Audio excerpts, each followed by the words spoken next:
My friend Wendy suggested that when I start a video with a minute or two of silence, that I forewarn people about it, to let them know that for the first couple minutes nothing happens. But I think people realize, well, something happens, but just not what happens is people's expectations are not met. Because I feel like people expect when they start your video, there's going to be words spoken.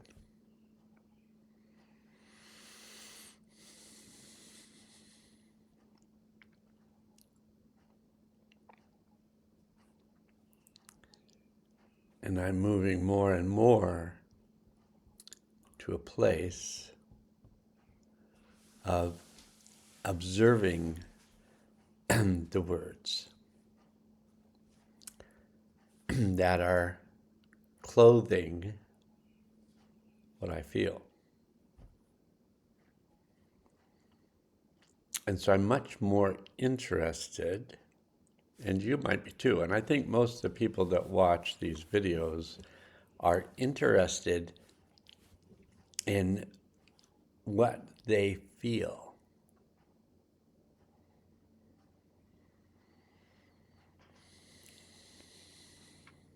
And there are so many videos, and this may just describe my interests, but there are so many videos that are about, the sky is falling.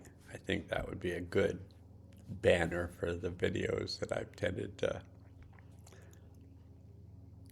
gravitate towards.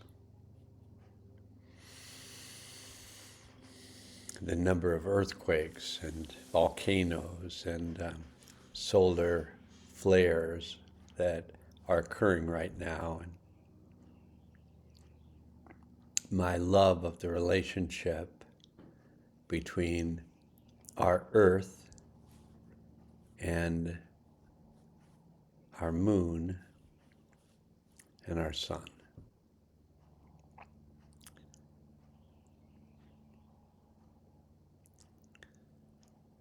When I think about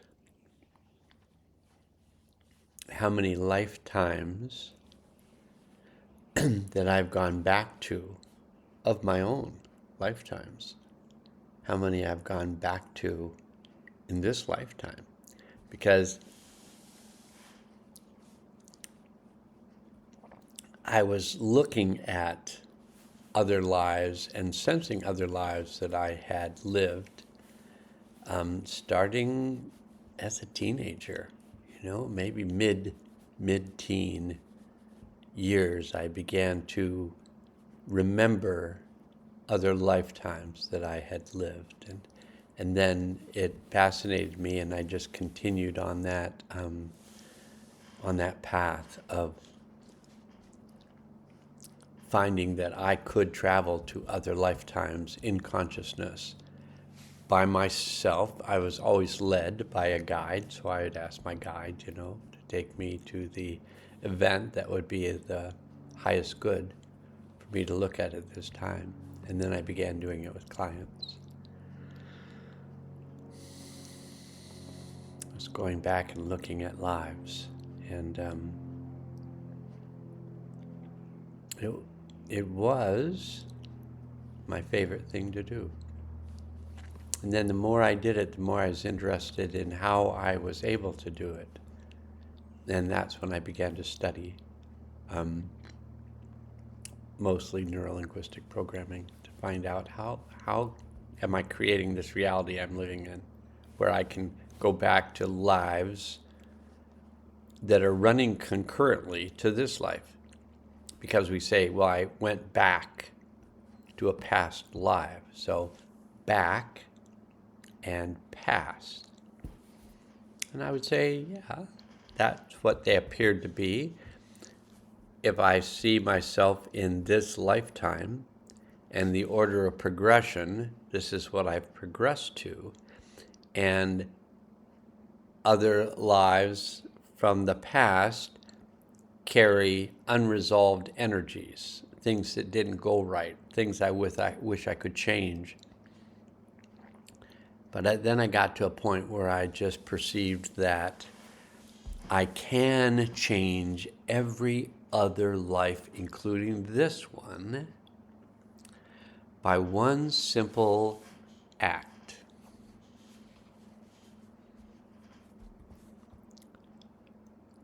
To let it arise into my consciousness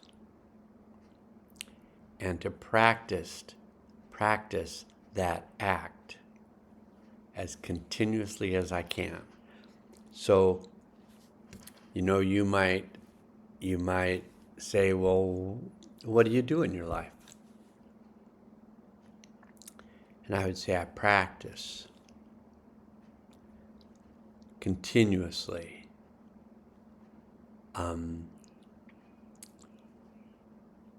As continuously as I can and as I'm aware of, I continually practice being present to what's showing up.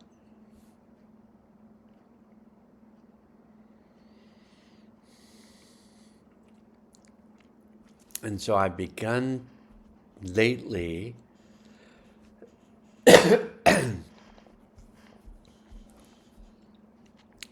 much of my practice has been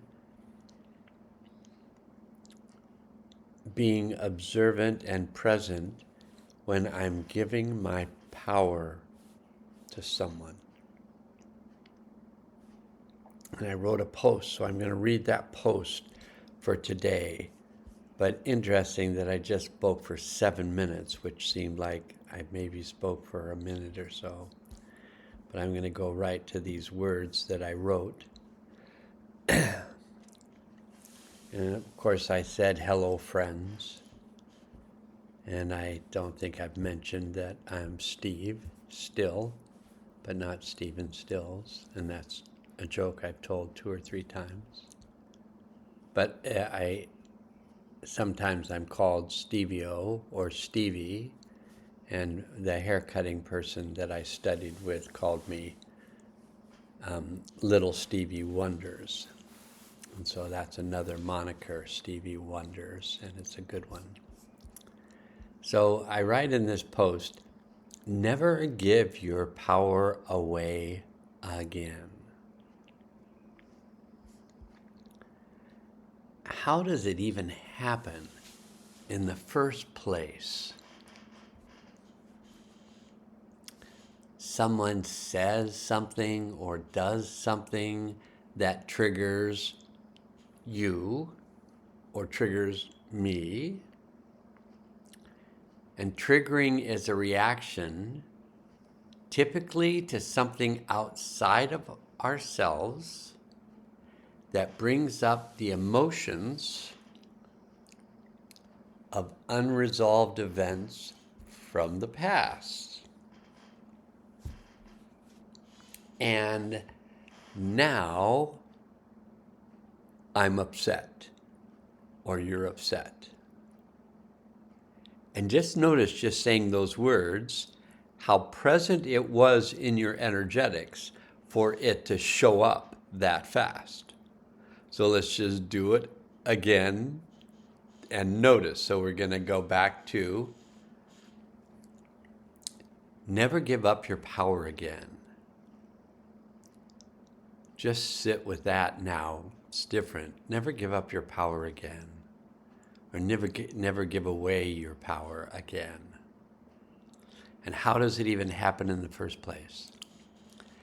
And then watch your response when you hear me say these words. Someone says something or does something that triggers you, me. And then feel this reaction. Triggering, notice what's happened already. Just the word triggering. Notice if you're noticing something. Notice energy moving. And notice the energy starts to moving just as I say these words.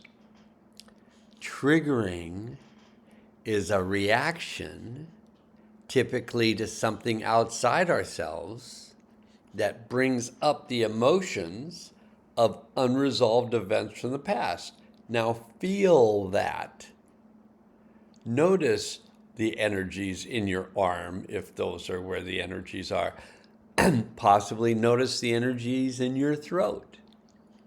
Notice the energies in your chest. Notice if your energy feels like it's come up out of your ground, out of your root, and it's now up here or here, somewhere above the diaphragm. Our energy comes up. Now you're upset. Feel that. And so stay upset. Stay in the upset energy. Just get used to them without doing anything about them. Just now you're upset. So stay in that. I'm going to stay in that. We're going to stay in that. We're upset. And then let's briefly talk about fight, flight, fawn, and freeze. Just those words, you unconsciously recognize these words because you've been taught these words and inherently had this reaction in your system before you knew the words. Your body would immediately go into fight, flight, fawn, or freeze based on some external thing happening to you that brought these feelings up through your body into your emotional realm. Feel them, feel that fight, flight, fawn, and freeze. Feel it. And notice it's just energy. And notice you don't have to do anything about it because you're feeling it. But fight, your energy moves towards someone aggressively. And the energy moves towards a person and the person receives it, and in their reality, job done. Your energy was just hacked. Now feel that. That energy was just there a minute ago, and now it's not there. Or let's go into flight. So this circumstance happens, and now later you go out for a run, a bicycle ride, or climb a tall mountain.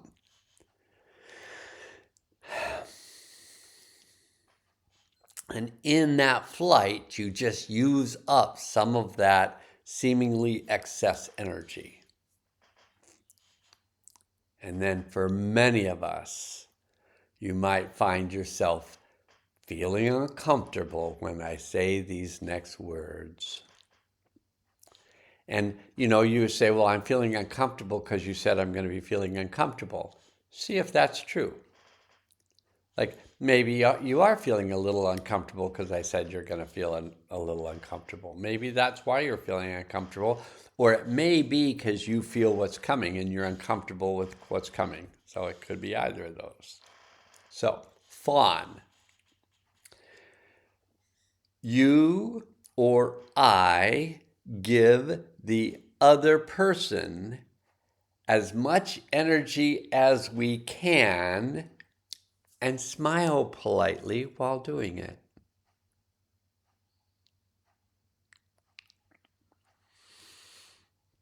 And this is working with fear by doing our best that no one around us gets upset with us.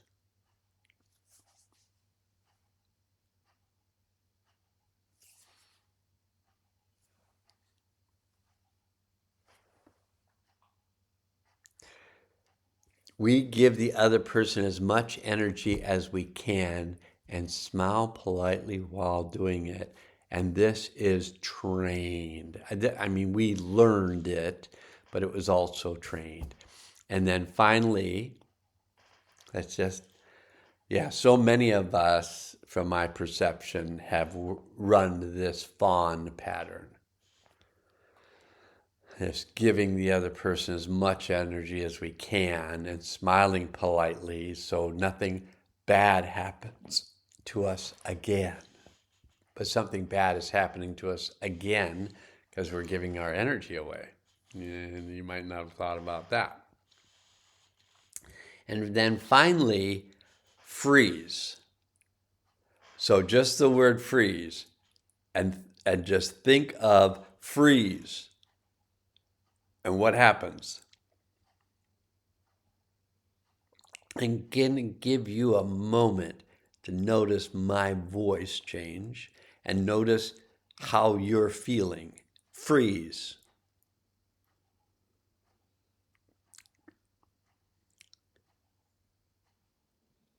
And notice what locks down with that word and that experience.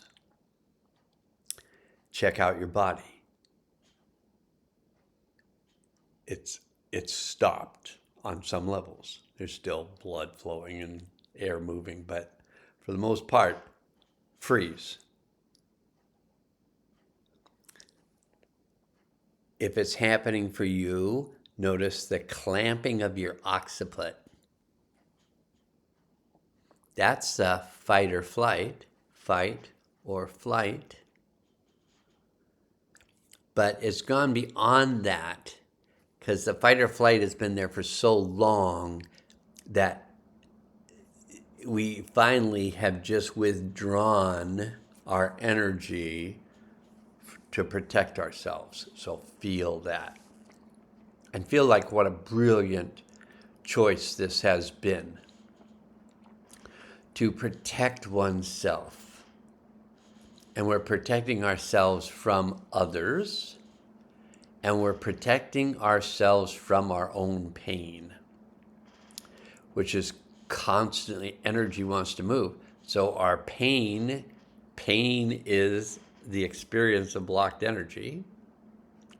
So when we begin to we feel safe enough to allow our blocked energy to unblock and begin to move, we feel all sorts of feelings that we've been trying to avoid feeling since the original event happened, which for many people is their birth.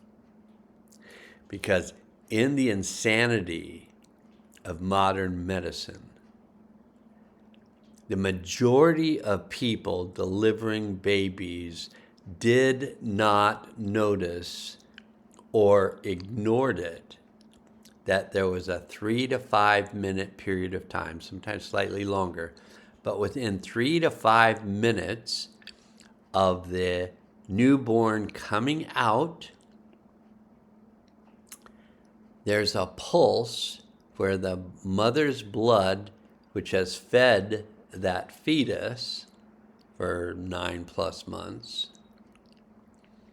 they now need to separate, and the infant, the newborn, needs to go through a process of separation.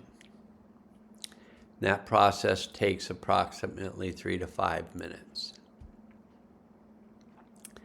The air striking the skin of the infant sets some messages, information messages, to the mother that, okay, the child is out.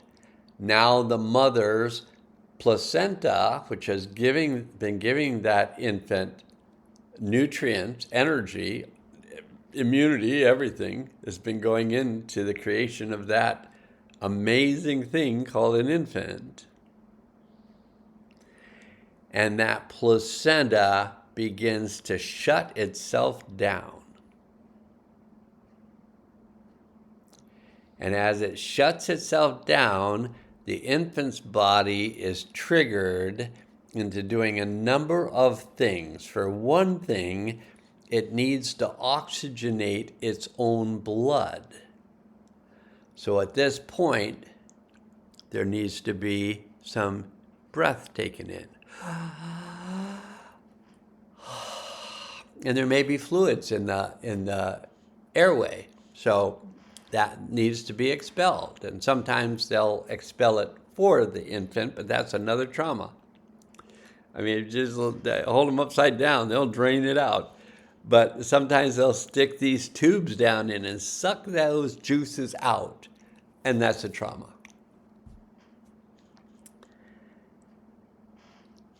Oftentimes the mother will put the infant to the breast, like before the umbilical cord, they've done anything with it, just put the infant to the breast, and that infant will begin sucking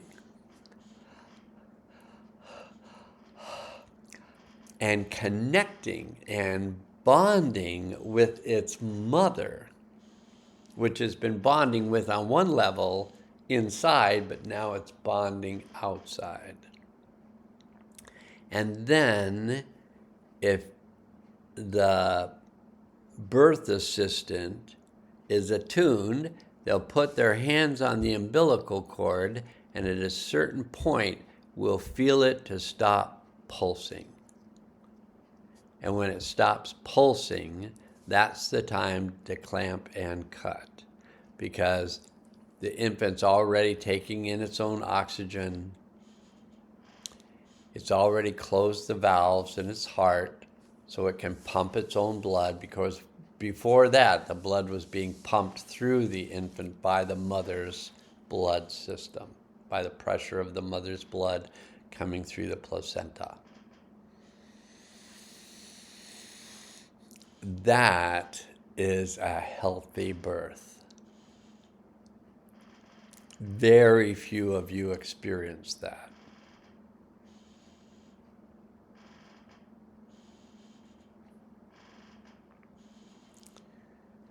Whether it was you came out and they immediately clamped and cut and began wiping the body off so it could be presented cleanly to the mother. And that would take a minute or two. And within that minute or two, the bonding process did not occur. And I just suggest you just sit with that feeling, and maybe later on in my neurolinguistic programming studies, I was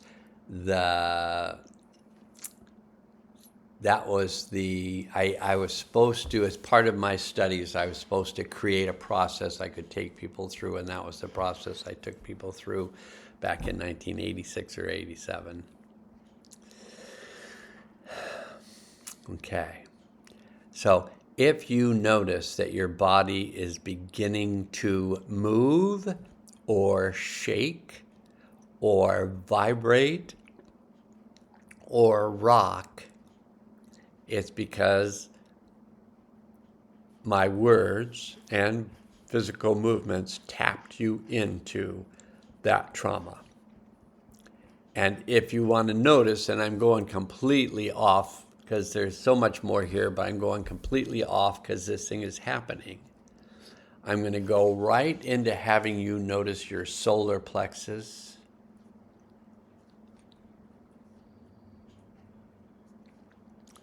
And it may be because this is what's happening, which is what was supposed to happen. So the solar plexus relates to fight, flight, freeze, fawn. And when we lock in fear, we lock it in through our solar plexus. And if we go into chronic fight or flight, that's what ends up happening is we have chronic indigestion. And we have chronic need to stimulate the adrenal glands and urinate a lot because the kidneys are so tight. Fear tightens the kidneys for that running or fighting or whatever. If you go into fight or flight, notice what part of your back locks up. It's the back, the lower part of your rib cage. It's the kidneys, adrenals. And that's loosening now. So then once that starts loosening, You might find yourself, if you're sitting, rocking side to side, and that is the fight, flight energies moving. And you don't have to actually go out and run.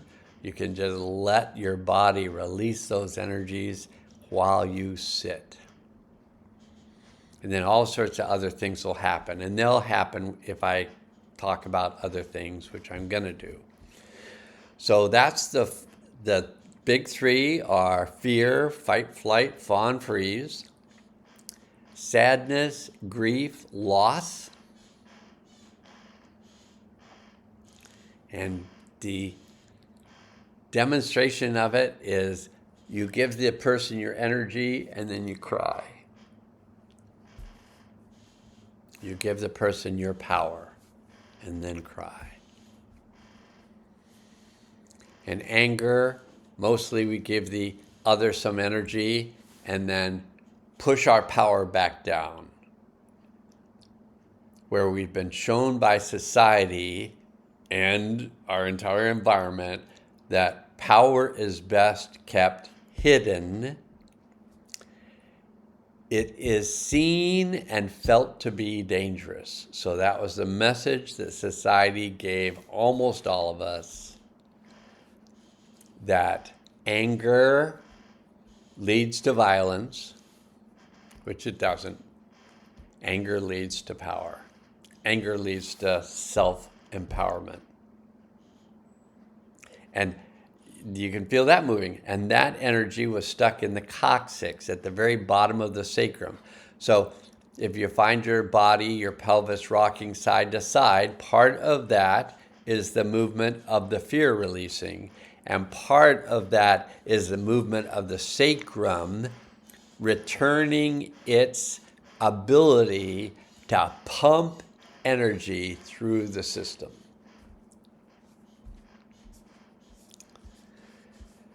In order to not give your power away, you will have to practice. The simplest practice is in your mind. You return to the scene of the crime like we did at your birth. But this could be more practice. This could be the most recent time you gave someone your power. And you first have to say, stop saying, someone took my energy. That has to just go out of your vocabulary. You chose to give that person your power. They may be good at it. Now, there are energy vampires, and they're good at taking your power, you chicken shit. Yeah, you feel it? Now, there's an incident of, I'm not going to keep it, but that's an example. If you just felt your power move to me, now I'm going to have you say, I take my power back, and then feel it come back to you.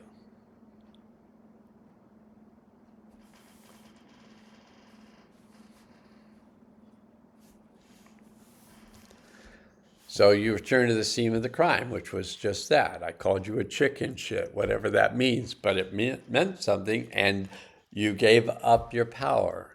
And then I showed you how to take it back. So sit quietly and ask inside yourself, when was the last time I gave my power to someone? Well, now you have the example, but you can do this more and more on people who consistently you give your power to. And they know how to get it. They're in relationship with you. They've learned if they say this to you, they get your power. And you feel tired afterwards. And you'll be able to read. I also wrote this as a post, so you can go back and read it. And in it I say, when you think of a recent time that you gave your power away, I'm going to suggest that you slow the video footage down, because you're going back to a memory, and most of the time if it's fight or flight, we're going through it really fast. But you can slow it down. You can do that. It might not happen the first time unless you're a frequent flyer of meditation. where you're actually learning to speed things up and slow them down. At first, you'll just feel the act of giving the other your power. In your imagination, begin to just take it back. Now, I'm suggesting you do this in your imagination with someone. So you go back to someone who you just gave your power to in the last week or so. It happens a lot, so you can find an instance. And then in your imagination, just imagine you taking it back. And I then wrote, I always think it's best to bring it back through the top of the head because it does many things that are useful. But even if you saw it, that you gave it from your heart or forehead or lower abdomen, you can take it back from there, but the top of the head is the best for many reasons that I might go into in a later video. Boy, I think I'm going to leave this whole thing of body batteries to another video, and or you can just go read it in this post, but I don't want to go into it now because it's already 31 minutes and 25 seconds, and I don't want it to be any longer. So long, farewell, auf Wiedersehen, goodbye, namaste, and Nowmustgo. Love you.